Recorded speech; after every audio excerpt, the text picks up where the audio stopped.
Okay.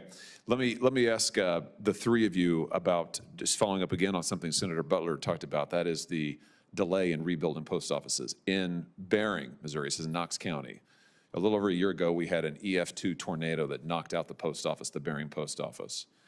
We're over a year on from that now, still not reopened.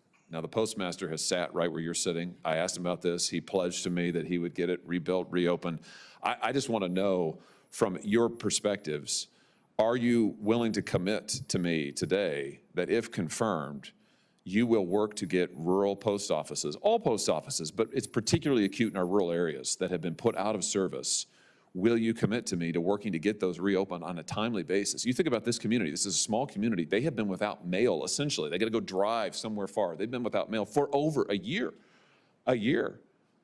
I mean, that's, frankly, I think it's ridiculous. It's so bad that I've introduced legislation that would create a statutory requirement to rebuild these post offices in a timely fashion. So let me just ask you, and after that I have one more question, let me just ask you if you're willing to commit to working on this and to making sure we get these post offices reopened when they are damaged. We'll start with you, Congresswoman, go down the line. In Florida, we also have some extreme weather issues to deal with. So yes, if confirmed, I would commit to getting these post offices reopened as soon as possible. I'd commit to that as well.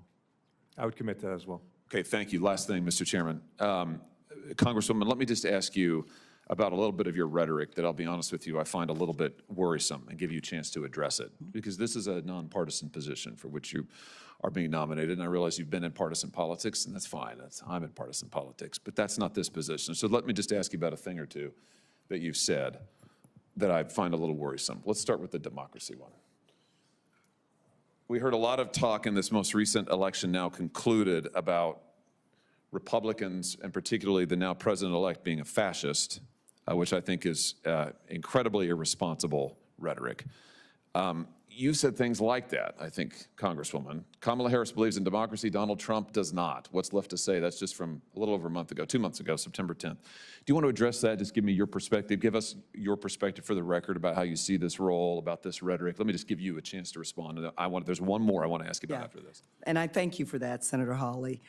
You know, having served as a law enforcement officer, as a police chief, certainly as a member of Congress, I've certainly had opinions about the behavior of individuals on both sides of the aisle.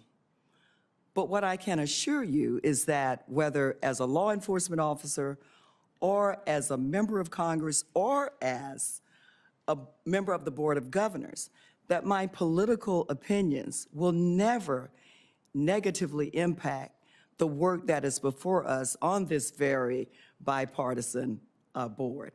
Matter of fact, I currently travel all over the country, asked to do so, along with former Republican members, to talk about the importance of working together in a bipartisan way. I believe it is the only way that we can get the big things done.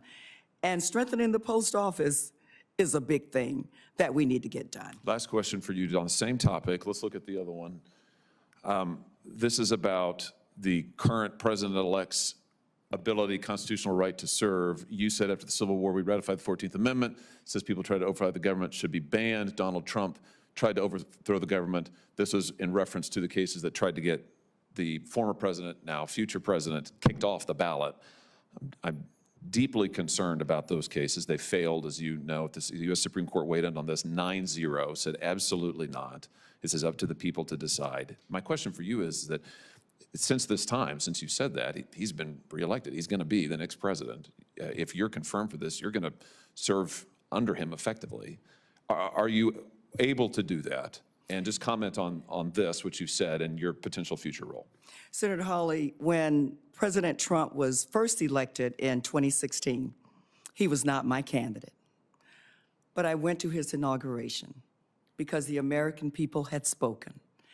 And I wanted to, in a very unified way, be there to support the President of the United States because the people had spoken. I believed it was a free and fair election, and it was important for the country to move forward. I was in the House chambers on January 6th. As you well remember, it was a tough time for our nation, I think, for the members of Congress and the American people. expressing my opinion coming out of that very tough time. We moved forward. The same person has been reelected. The American people have spoken, and I respect the will of the people. Again, I can assure you that any personal opinions or things that were said during a specific time in our history will not negatively impact my commitment to working with the Board of Governors to protect and strengthen the United States Postal Service so those people who live in rural areas that we both care about can receive the service that they deserve. Thank you.